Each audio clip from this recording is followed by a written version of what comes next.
justamente o papel do STF nesse momento, porque Luiz Fux fez um discurso ontem que, apesar de ele estar muito nervoso, foi considerado um tanto quanto ineficiente, eu poderia dizer, porque não aponta nada concreto em relação ao que foram os ataques de Bolsonaro ali no 7 de setembro. Como eu disse agora, conversando com o Miguel, ele meio que jogou a bola para o Congresso que deveria avaliar se houve prática de crime de responsabilidade por parte de Jair Bolsonaro, nesse discurso que ele fez, principalmente ali na Avenida Paulista, onde ele foi realmente mais ofensivo em relação às instituições e principalmente ao Supremo Tribunal Federal.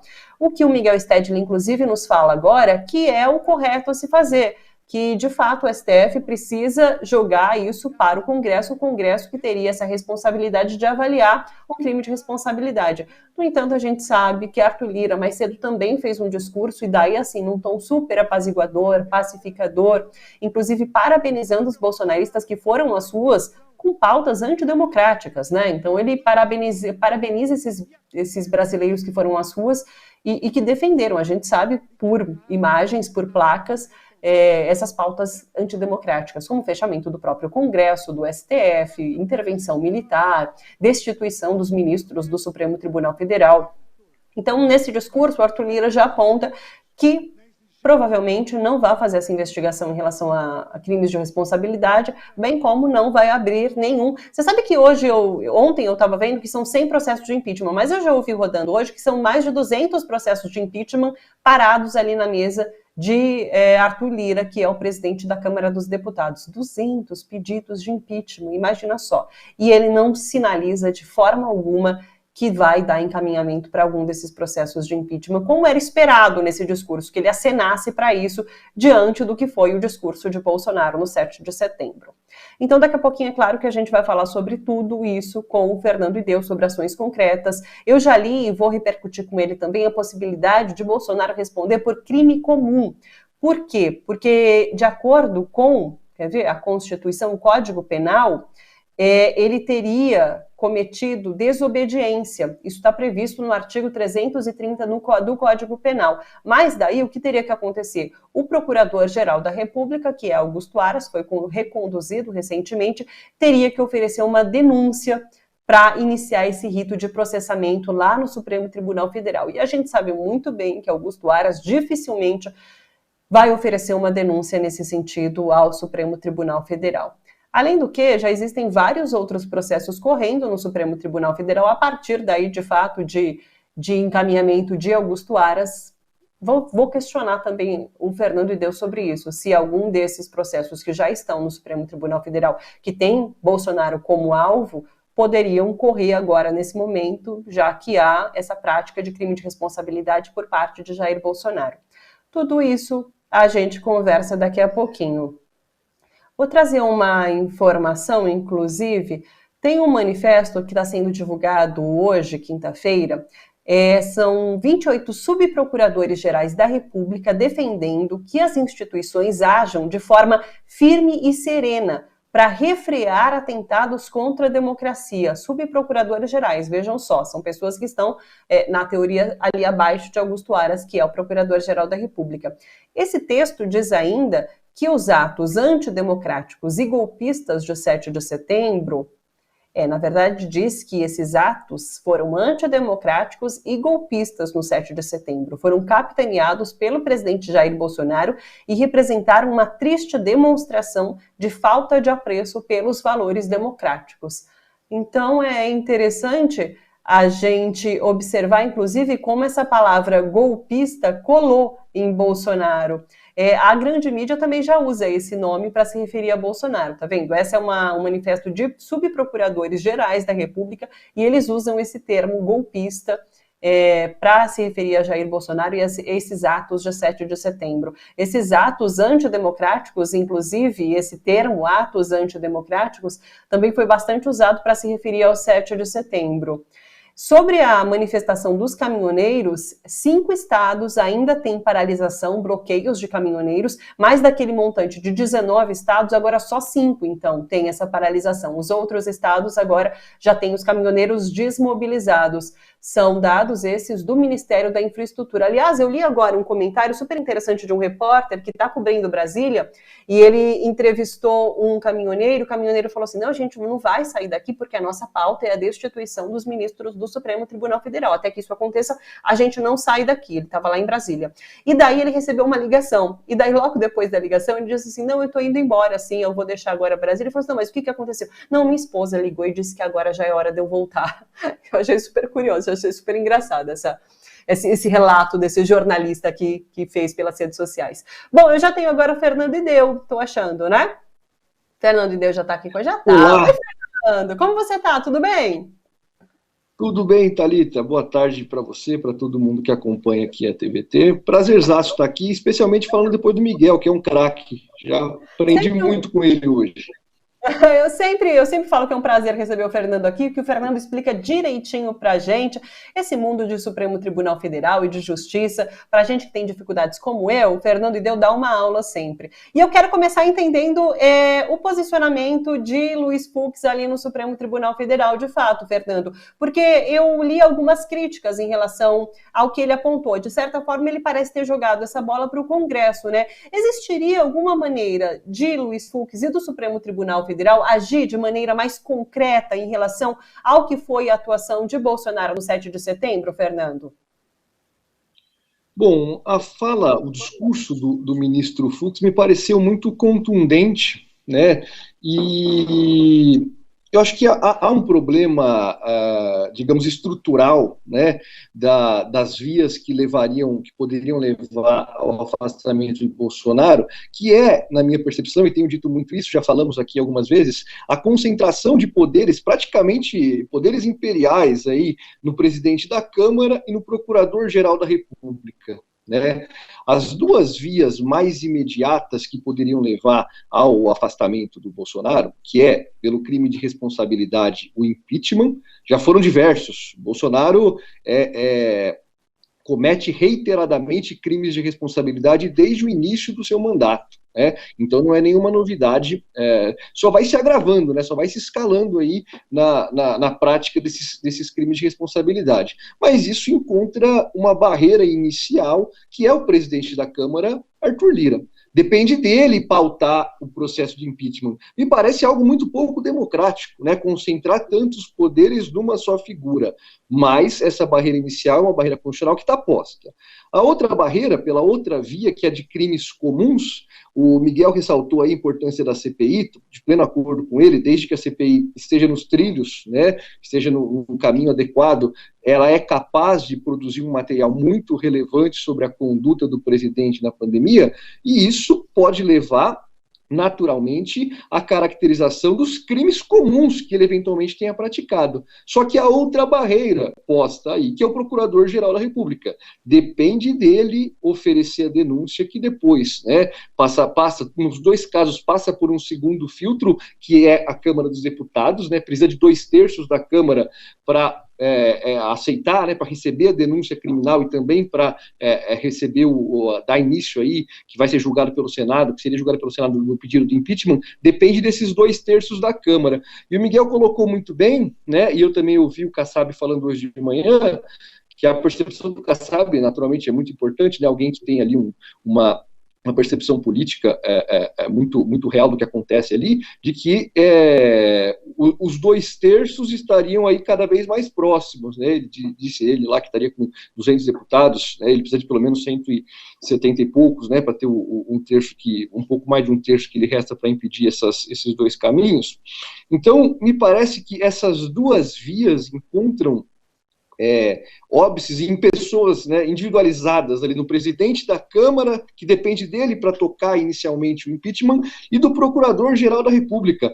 E são duas figuras bolsonaristas, né, são duas figuras que só estão lá, as duas, por conta de o Jair Bolsonaro. E, aparentemente, até o momento, permanecem leais ao presidente que os colocou lá. De forma mais explícita o PGR e de forma política, aí, né, construído politicamente, o presidente da Câmara.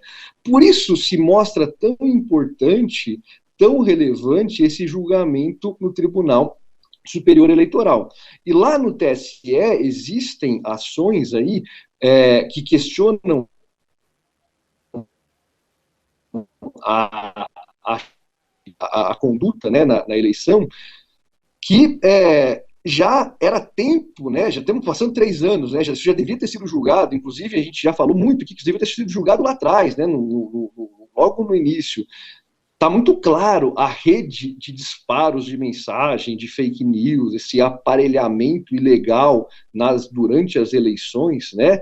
Então, acho que é um caminho que a gente tem que estar atento também. São esses 3 caminhos que certamente preocupam Bolsonaro, né? Que tiram o sono dele, porque, como disse o Miguel aqui, como a gente tem falado há muito tempo, Bolsonaro ele tem plena ciência do destino dele. Né? Não acho que seja uma mera bravata, me parece que ele realmente acredita que o que está em jogo aí é a liberdade dele. Falamos aqui, quanto tempo demorou até o Michel Temer ser preso assim que ele saiu do cargo? Né? Se com o Michel Temer foi assim, com o Bolsonaro, certamente, né, há essa preocupação dele de que será muito pior. E que não se limitará a ele, porque os filhos dele já deram mais, né, já deram provas aí suficientes de que tem envolvimento em questões criminalmente relevantes. Então, me parece que Bolsonaro está apostando todas as fichas, realmente, né, não só no nome dele, mas dos filhos da sua família, do enfrentamento, né, do enfrentamento. Por quê? Porque ele enxergando que o destino dele depende de uma permanência, não vou nem dizer vitória eleitoral, porque acho que o Bolsonaro não considera só a eleição, né? Me parece seguramente que quando ele diz a vitória, não é só a vitória eleitoral, é a permanência dele no cargo. Né? E me parece que o Miguel está correto na avaliação dele, que por mais que a gente enxergue hoje, distante, medidas como GLO, estado de sítio, né? Hoje pode parecer distante, daqui um ano, não sei como as coisas estarão, vai ter mais um 7 de setembro com Bolsonaro, tudo indica, na presidência ainda. Né? Por isso que me parece urgente que a sociedade civil, o povo se organize pelo impeachment. Me parece amesquinhar a democracia, o Estado de Direito, fazer cálculo eleitoral nesse momento. Não me parece que seja o momento de fazer, será que é melhor Lula enfrentar Bolsonaro, Lula enfrentar Mourão, Lula enfrentar Dória, Ciro, Pacheco, Eduardo Leite? Não me parece que seja o momento disso. Me parece, digo não como militante político que não sou, né, mas como alguém, um jurista comprometido, né, com a Constituição, com o Estado de Direito, que me parece o momento da gente unir forças para tirar Bolsonaro, ou pelo menos para levar adiante essa bandeira e pautar esse assunto e compelir, e constranger o Congresso Nacional, inicialmente a Câmara dos Deputados, inicialmente o presidente da Câmara, a pautar o impeachment, a dar andamento, a dar seguimento nesse assunto. Se no começo muitas vozes se colocavam contra, dizendo que a gente não pode banalizar o impeachment, agora me parece que é o momento de dizer que a gente não pode banalizar os atos contra a democracia. A gente não pode banalizar o crime de responsabilidade e dizer, é só mais um. Ele disse que não vai cumprir decisão do STF. Ele tentou interferir diretamente. Ele está interferindo diretamente. Ele falou, o presidente do STF tem que tomar medida contra esse ministro X. Isso não é um planejamento de crime de responsabilidade. Isso é um crime de responsabilidade. Né? E a gente não pode banalizar esse tipo de crime, esse tipo de atitude. A gente não pode apequenar a nossa democracia a ponto de falar, não, isso aí é só mais um crime de responsabilidade. Acho que não é momento de fazer cálculo eleitoral, acho que é momento de união de forças, por isso, para empurrar, porque é no impeachment, é no processo de impeachment que o povo pode ser ouvido, né, que a Câmara dos Deputados tem efetivamente voz, que não é um crime comum no STF, não é um julgamento eleitoral no TSE. Acho que o momento clama por isso, né? É urgente mesmo que a gente pressione e denuncie e com intensidade nos argumentos coloque esses crimes de responsabilidade para serem julgados pela Câmara. O Fernando, sabe que você citou Michel Temer tendo sido preso ali depois de deixar a presidência, e sabe qual a experiência que... Não, na verdade deve ser essa experiência que ele está trazendo à mesa agora num almoço com o Bolsonaro e com a AGU. Ele saiu a notícia agora de que ele se reuniu com Michel Bolsonaro, Michel Temer e a AGU para discutirem, para conversarem. E aí, o que a gente pode imaginar que seja essa conversa? Dá para ter uma ideia, uma noção? Seria mais preocupante para o Bolsonaro se o Michel Temer estivesse sendo o coach do Mourão, né? Aí seria preocupante para ele mesmo, né? Aí ele seria o melhor coach pro Mourão agora, seria Michel Temer nesse momento, né? Agora, Michel Temer, a gente não pode deixar de ter essa percepção, né? Michel Temer, Eduardo Cunha, são personagens centrais dessa tradicional e velha política, né? Então, seguramente, esse encontro por si só já revela o quão Bolsonaro está preocupado com o seu destino, né? Não só a aproximação dele com o Centrão, botando o Ciro Nogueira para dentro de casa, aproximando de velhas lideranças do MDB, né? Parece que ele está claramente preocupado, né? E percebendo, né? E tomando ciência cada vez mais de quanto o seu governo é desarticulado politicamente. Não digo nem ineficiente, que isso todo mundo sabe, né? Qual que é o legado de Jair Bolsonaro, né? Péssimo por todos os lados, né? A postura da Febraban demonstra isso, né? Nenhum mercado que confiava lá no seu posto Ipiranga, até o mercado já desembarcou desse projeto falido, né? Mas não é só ineficiente, não é só um governo ruim nesse ponto, ele é desarticulado também, né? Veja, para um presidente da República partir para cima, né, do Supremo Tribunal Federal, perder qualquer noção de tentativa de mediação, ir para o enfrentamento direto, chamar o povo, unir, como aparentemente foi, setores evangélicos, caravanas para mobilizar, e não conseguir reunir claro, reuniu pessoas ali, né?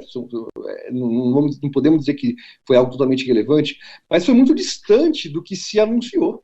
E só o fato de ter sido muito distante do que se anunciava já mostra que a expectativa foi frustrada, né? Não teve legitimidade popular ali para o enfrentamento, né? Acho que saiu menor, sem dúvida, saiu apequenado do que se propôs a fazer e está cada vez apelando, né, para saídas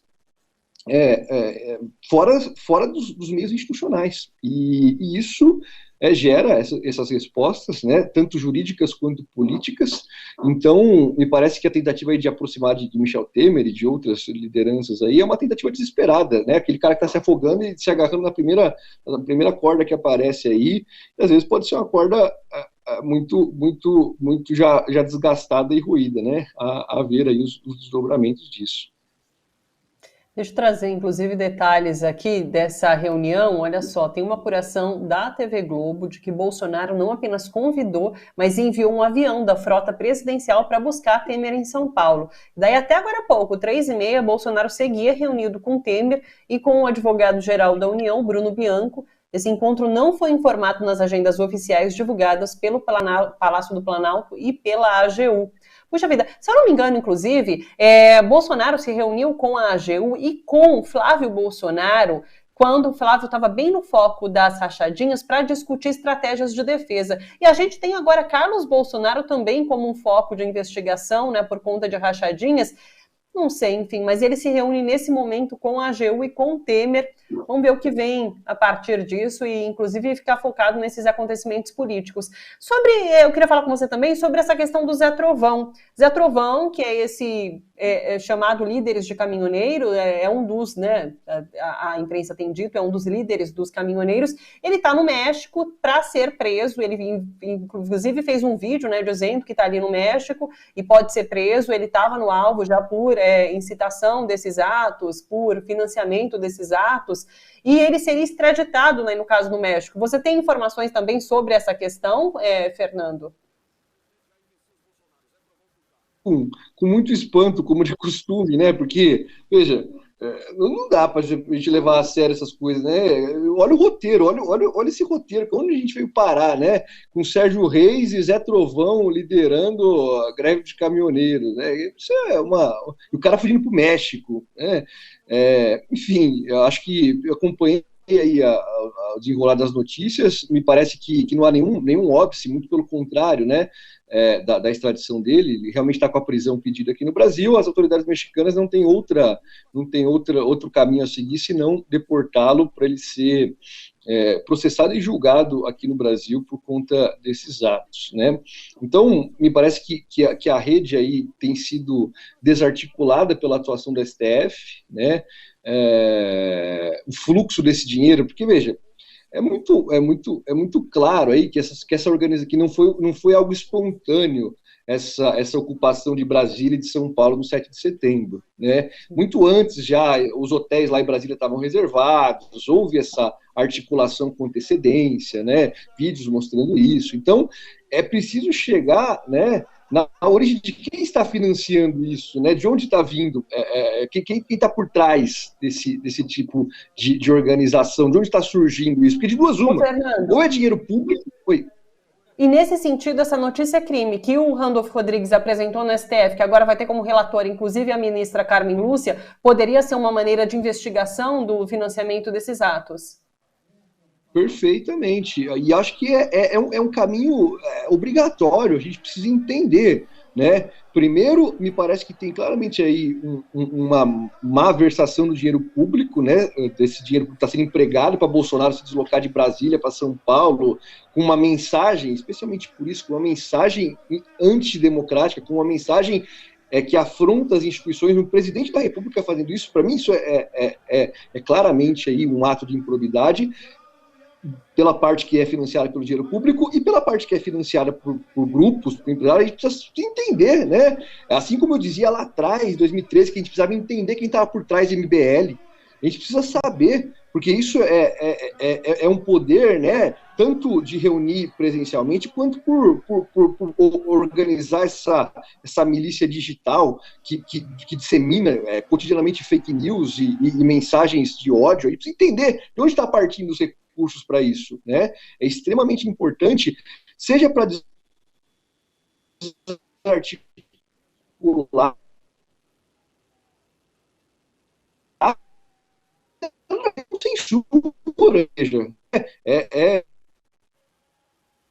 de estimular o ódio, a liberdade de atentar contra as instituições para a liberdade, né? E a reação a isso não é a censura, por óbvio. Então é importantíssimo a gente mapear e saber quem está financiando esses atos para desarticular e para responsabilizar devidamente as pessoas que estão por trás disso.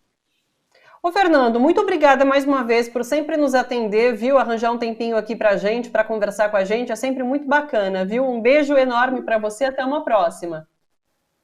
Eu que agradeço. O meu sonho é ter um horário fixo aqui, igual o Miguel, igual essa turma toda, viu, Thalita? Mas eu estou sempre à disposição aqui. Um beijão para você e para todo mundo que nos acompanha. Ô, Fernanda, quando você quiser, na verdade, é o seu horário que está sempre ocupado demais, viu? A gente tem espaço sempre aqui para você. Um beijo enorme. Obrigada, Fernando. Até. Tchau, Thalita. Um beijão.